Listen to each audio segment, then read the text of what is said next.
जय हिंद, वंदे मातरम। साथ स्वागत है आपका अपनी यूट्यूब चैनल ग्रेड पाठशाला में।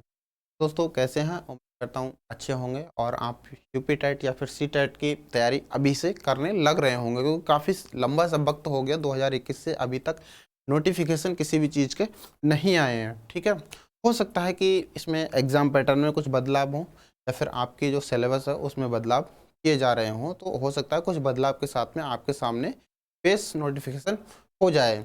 जैसा कि आपको पता है कि हम ईवीएस की सीरीज लेकर आए हैं और इस सीरीज में हम पहला भाग करा चुके हैं, जिसमें इकोसिस्टम और इकोलॉजी के बारे में हमने पढ़ा था, क्योंकि इकोसिस्टम के घटक बारी बारी से हमने डिफाइन किया था बारीकी से, फिर उसके नियम और उसकी विशेषताएं तक हमने पढ़ लिया था। आज की वीडियो में हम जो पारितंत्र है, इकोसिस्टम है, उसके प्रकार, दो प्रकार होते हैं, एक तो प्राकृतिक प्रकार और दूसरा मानवीय प्रकार।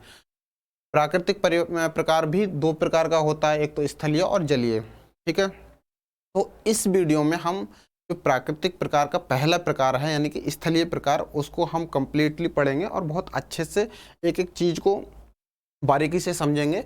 और यहाँ से यकीन मानिए दोस्तों, 2021 की जो यूपी टेट की परीक्षा थी, पहले ही क्लास से, क्योंकि भाग बन था ईवीएस का, उस क्लास से आपके 4 क्वेश्चन बने थे, जिसमें था पहला कि इकोसिस्टम शब्द किसने दिया। ठीक है, इसमें किस तरीके के कौन कौन से घटक काम करते हैं, ठीक, इसमें अजैविक घटक कौन सा है। ठीक है, इस तरीके से 4 कुल मिला के क्वेश्चन एक ही क्लास से आपके जो हमने भाग बन कराया है उससे थे। ठीक है, सीधे सीधे बिल्कुल।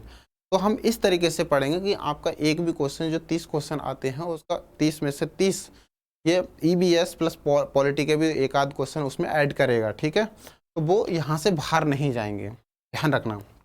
ठीक है, तो वीडियो को लास्ट तक देखना, आपको ज़रूर कुछ ना कुछ इन्फॉर्मेशन यहाँ से मिलेगी। ठीक है, तो हमने बांटा है कि प्राकृतिक पारिस्थितिक तंत्र यानी कि जो नेचुरल इकोसिस्टम है उसको, जिसके 2 भाग हैं, एक तो स्थलीय और दूसरा जलीय। ठीक है, यानी कि स्थलीय और जलीय पारितंत्र। ठीक है, जलीय पारितंत्र भी 3 प्रकार का होता है। आलवड़ जलीय, ठीक है, पारितंत्र यानी कि फ्रेश वाटर, लवण वाला होता है, फ्रेश वाटर नहीं होता है। ठीक है, सागरीय पारितंत्र यानी मरीन इकोसिस्टम, और दूसरा संक्रमणकालीन पारितंत्र यानी कि ट्रांजिशनल इकोसिस्टम। मैंने इंग्लिश हिंदी दोनों में लिखा है। ठीक है, और स्थलीय पारितंत्र में वन आएंगे, घास के मैदान आएंगे, मरुस्थल आएंगे और टुंड्रा प्रदेश आएंगे। ठीक है, वनों की अगर कैटेगरी में मैं बात करूं तो वन कितने प्रकार के, 4 प्रकार के दिए गए हैं। उष्णकटिबंधीय,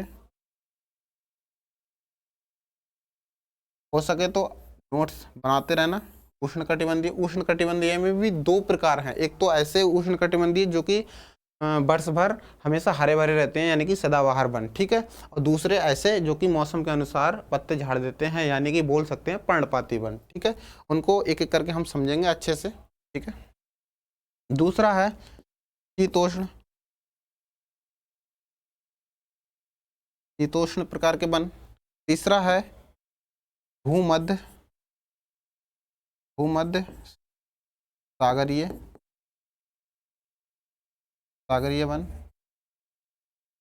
और चौथा है टाइगर प्रकार के वन। ठीक है, यकीन मानिए दोस्तों, ईवीएस के 30 के 30 यहीं से आएंगे, मतलब इस क्लास से नहीं, पूरी ईवीएस जो मैं पढ़ाऊंगा, ठीक है, वहां से 30 के 30 आपके यहीं से फंसेंगे। ठीक है, अब उसके बाद में हम इनकी बात करेंगे, घास के मैदान, मरुस्थल और टुंड्रा। ठीक है, आगे बढ़ते हैं।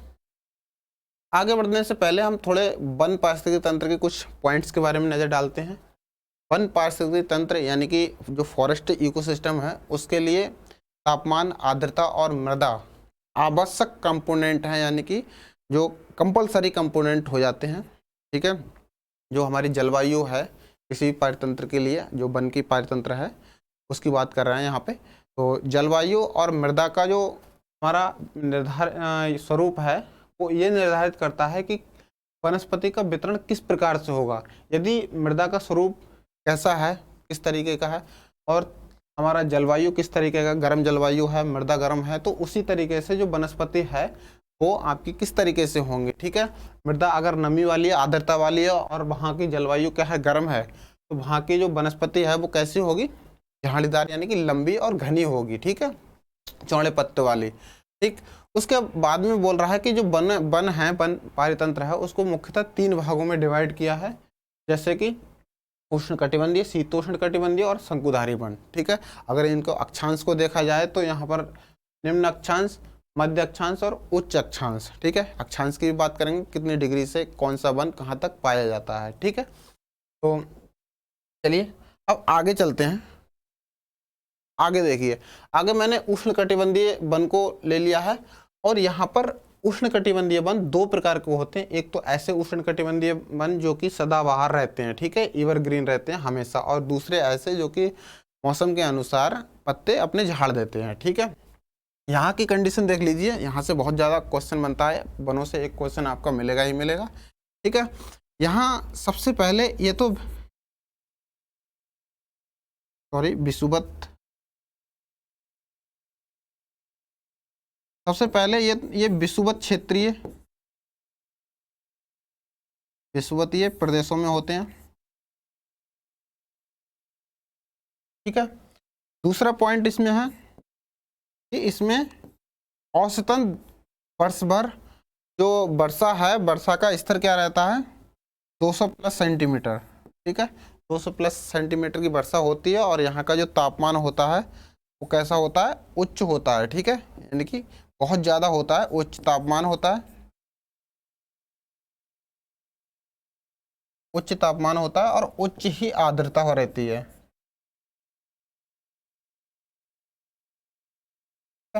उच्च आर्द्रता और उच्च तापमान होने के कारण नतीजा क्या होता है कि यहाँ की जो वनस्पति है वो बहुत ज़्यादा लंबी होती है और बहुत ज़्यादा घनी होती है। ठीक है। यहाँ इतनी घनी होती है कि जो सूर्य का प्रकाश है वो जमीन पर नहीं पड़ पाता। ठीक।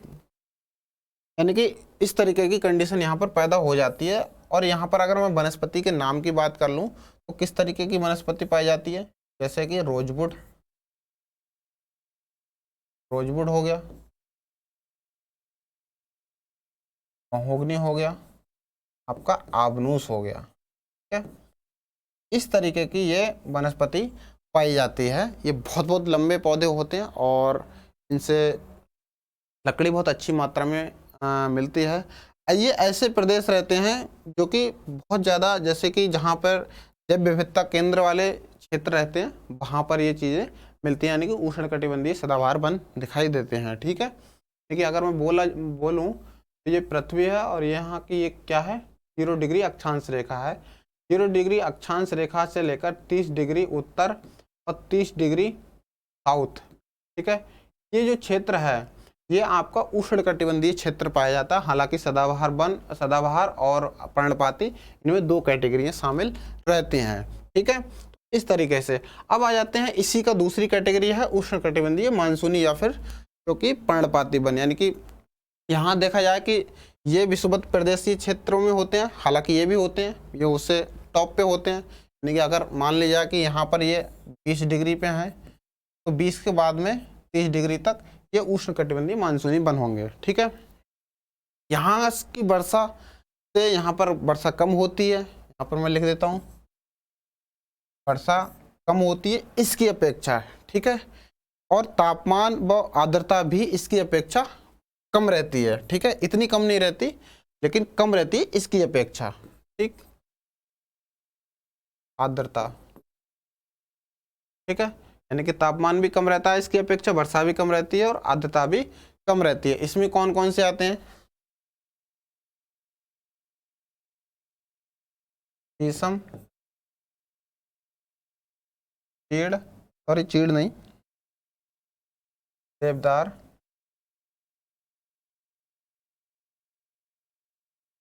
ठीक है।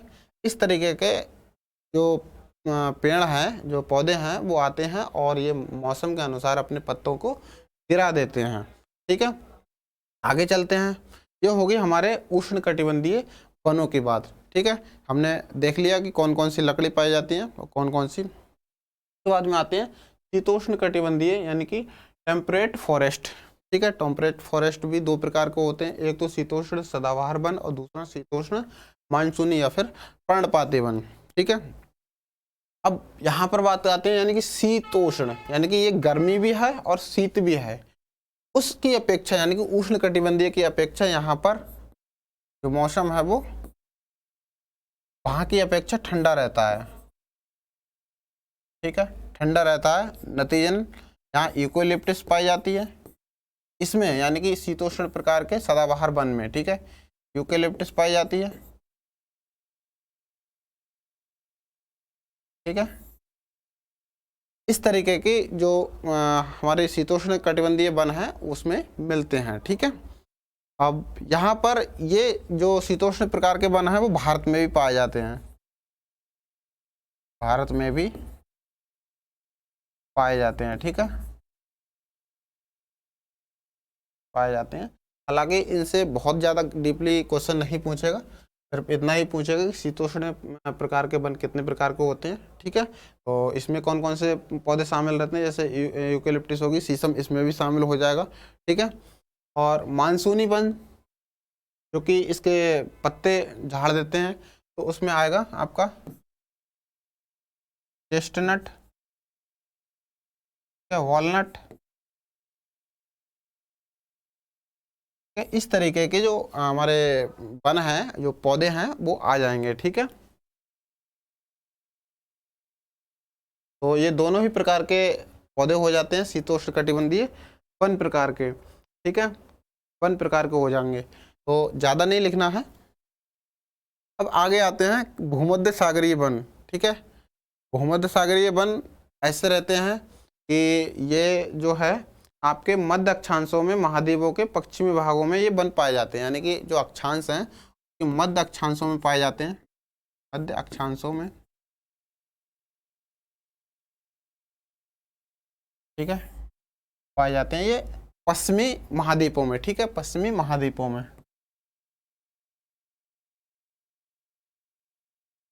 महाद्वीप,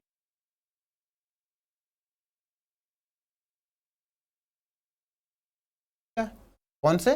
भूमध्य सागरीय वन, जैसे कि इसमें आएगी नारंगी। और इसकी जो खास बात यह है भूमध्य सागरीय वन की कि इसमें जो वर्षा है वो जाड़े में होती है, ठीक है, वर्षा किसमें होती है? जाड़े में बारिश, ठीक है।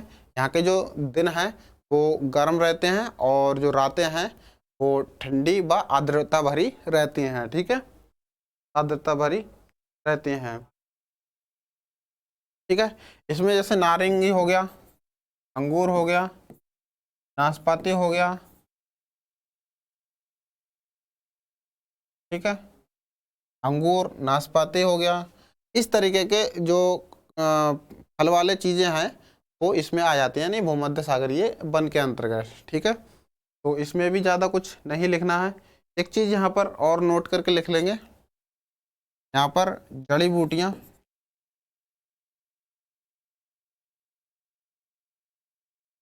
जड़ी बूटियाँ ज़्यादा मिलती हैं,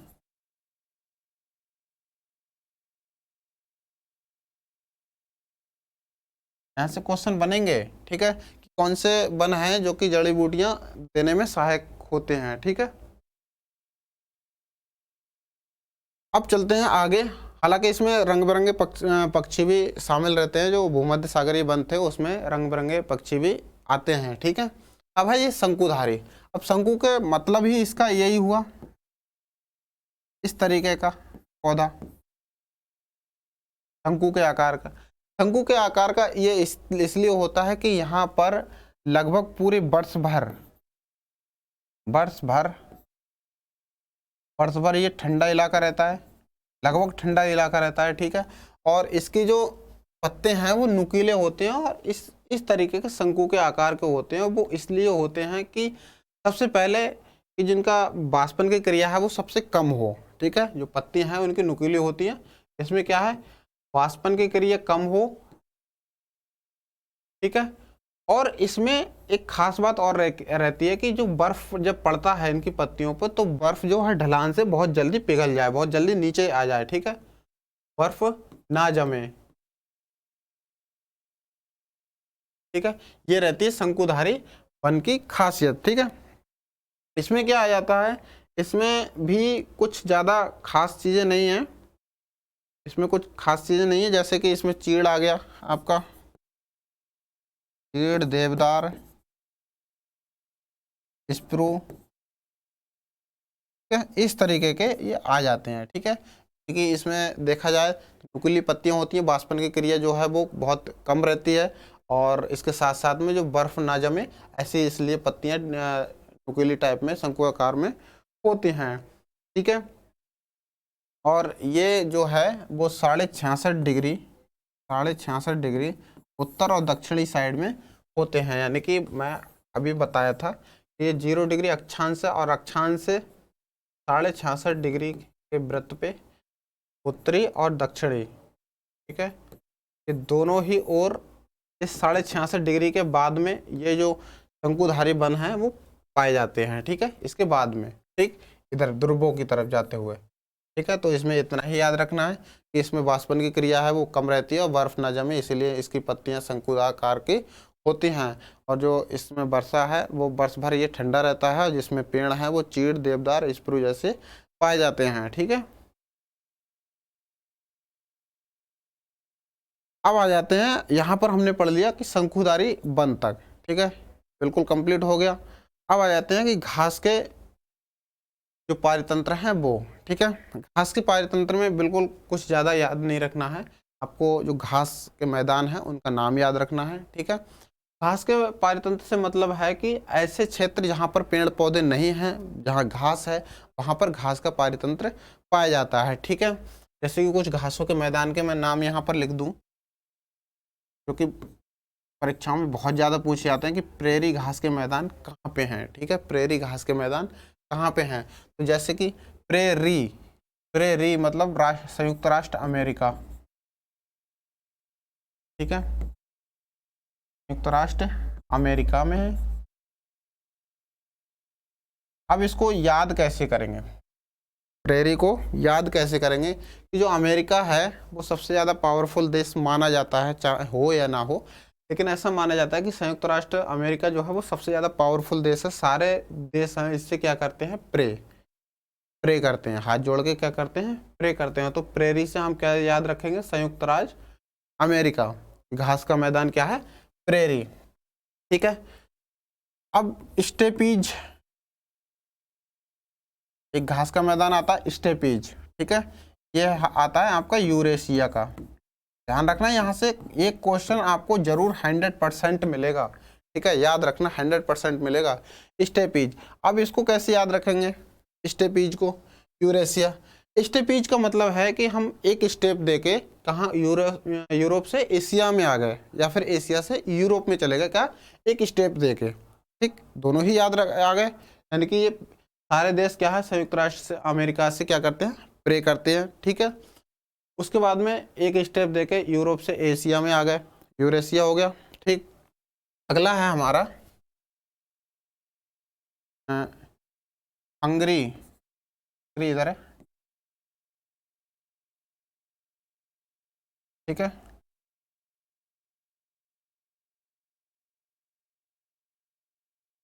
हंगरी का है हमारा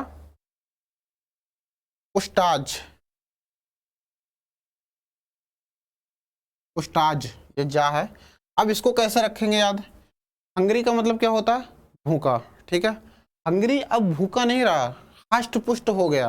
हंगरी अब भूखा नहीं रहा, वो कैसा हो गया, हष्ट पुष्ट हो गया, पुस्टाज। ठीक है, पुस्टाज घास के मैदान है वो कहाँ पाए जाते हैं, हंगरी। यानी कि प्रेरी आपके संयुक्त राज्य अमेरिका में होगा, स्टेपीज आपके यूरेशिया में होगा, पुस्टाज आपके हंगरी में हो गए। ठीक है, उसके बाद में कैंपोस आ जाते हैं, कैंपोस या फिर कंपास, कभी कभी आपको कंपास मिलेगा या फिर कैंपोस मिलेगा, तो ये आपके आ जाएंगे ब्राज़ील में। ठीक है, और जैसा कि आपको पता है सवाना घास के मैदान, ठीक है, ये भी इसी में आ जाएंगे।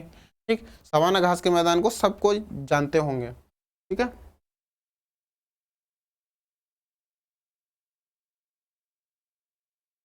ठीक है, यानी कि ये अफ्रीका में पाए जाएंगे, अफ्रीका में, ब्राज़ील में नहीं है।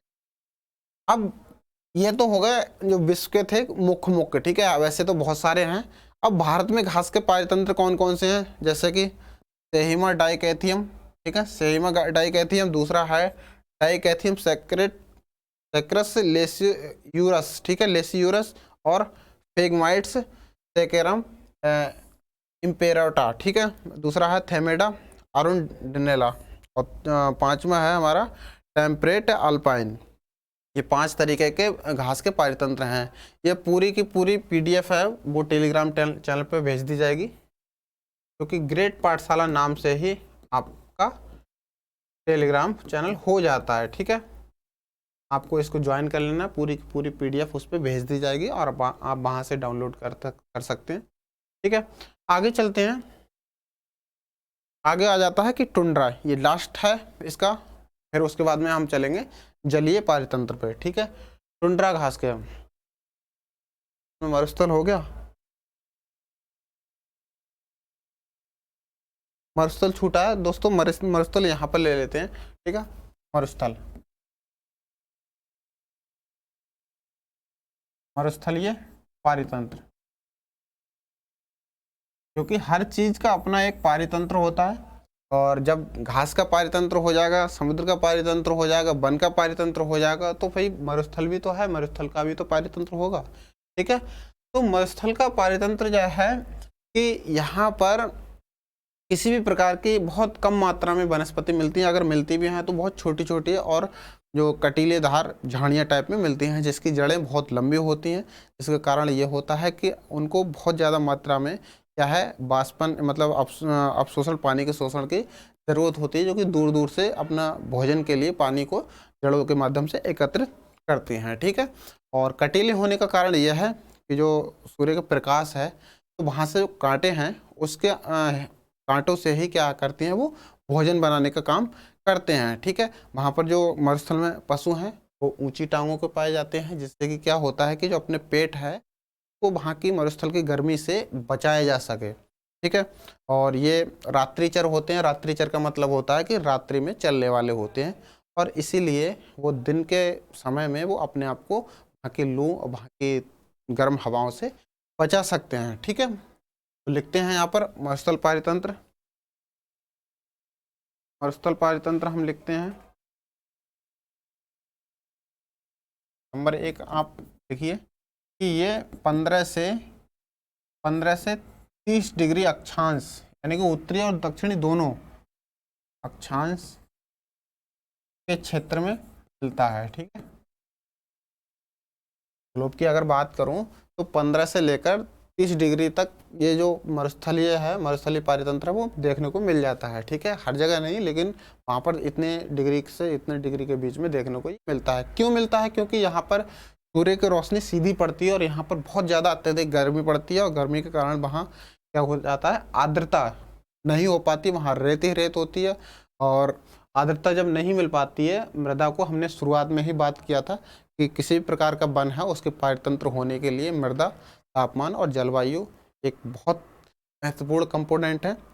इन तीनों का कॉम्बिनेशन, यानी कि जलवायु और मृदा का कॉम्बिनेशन ही बताता है कि वहाँ की जो पारितंत्र है, वहाँ की वनस्पति है, उसका स्तर, उसका जो डिस्ट्रीब्यूशन है वो किस तरीके से होगा, ठीक है। तो यहाँ पर किस तरीके से हो गया कि मरुस्थलीय पारितंत्र बन गया है भाई, छोटी छोटी झाड़ियाँ बन गई हैं, ठीक है। यहाँ पर क्या है, झाड़ियाँ टाइप में झाड़ियाँ देखने को मिलती हैं, झाड़ियाँ देखने को मिलती हैं। जैसे उसमें बबूल आ जाता है, कैक्टस हो जाता है, कैक्टस हो जाता है, नागफनी हो जाती है, आपकी हो जाती है। इस तरीके को होते हैं कि बबूल, और उसके साथ साथ में मेहंदी भी आ जाती है इसमें, ठीक है। तो इस तरीके के छोटे पौधे जो कि जिनकी जड़ें लंबी होती हैं और कटीले होते हैं, इस तरीके के पौधे पाए जाते हैं,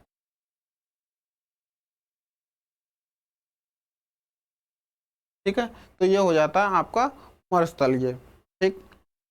हालांकि मैंने बता दिया कि ये रात्रिचर होते हैं, रात्रि में चलते हैं और दिन में अपने आप को सुरक्षित समझते हैं, और ये लंबी टांगों के वहाँ पर जानवर देखने को मिलते हैं, जैसे कि शुतुरमुर्ग हो गया और भी बहुत सारे, जैसे ऊँट हो गया, सारे के सारे लंबी टांगों वाले जानवर हैं वो पाए जाते हैं, ठीक है।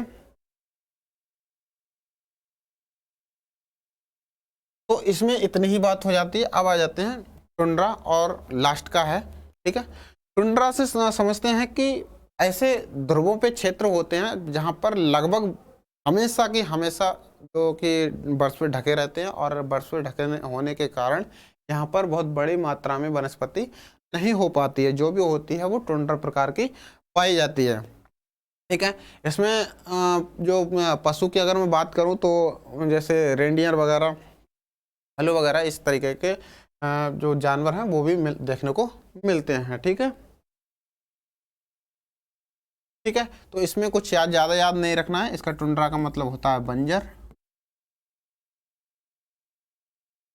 भूमि, और ऐसी भूमि जो कि हमेशा लगभग हिमाच्छादित रहती है, यानी कि बर्फ से ढकी रहती है। कुछ ही महीनों, यानी कि बोला जाए तो 40 से 50 दिन ही लगभग यहाँ बर्फ नहीं होती, और ऐसे में थोड़ी बहुत घास होती भी है तो वो टुंड्रा प्रकार की होती है, छोटी छोटी। ठीक है। तो ये हमारा हो जाता है जो हमारा स्थलीय पारितंत्र है, प्रकृति का ही एक भाग, जो प्रकृति पारितंत्र का एक भाग है वो हो जाता है। ठीक है।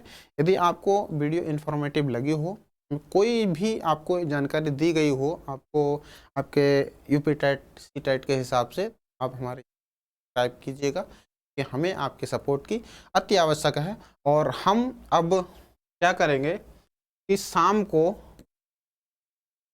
सबसे पहले आपको प्रीवियस ईयर क्वेश्चन लगाएंगे, PYQ। ठीक है। उसके बाद में हम मॉक टेस्ट या फिर प्रैक्टिस सेट आपको लगाना स्टार्ट कर देंगे। ठीक है। इसके यूपी टेट को ध्यान में रखते हुए आपके मॉक टेस्ट यहाँ पर लगवाए जाएंगे धड़ल्ले से। शुरुआत में हम क्या करेंगे, जो पुराने क्वेश्चन पेपर हैं पिछले साल के, उससे कराएंगे, जिससे कि आपको लगेगा कि हमारी जो क्लासें हैं वो क्या वाकई इसमें से फंस रहा है या फिर हम फेंक रहे हैं। ठीक है। तो ऐसा बिल्कुल ना समझे। आप 2021 का क्वेश्चन पेपर उठा के देख लीजिए। पहली ही क्लास से आपके 4 क्वेश्चन मिलेंगे दोस्त, 4 क्वेश्चन। ठीक है। 4 क्वेश्चन है पहली ही क्लास से। इतने हम डीपली तरीके से, लंबी क्लासें होती हैं लेकिन डीप होती हैं। चलिए इस क्लास में इतना ही, और पुनः मिलेंगे एक जलीय पारितंत्र को लेकर। ठीक है। तब तक के लिए जय हिंद, जय भारत।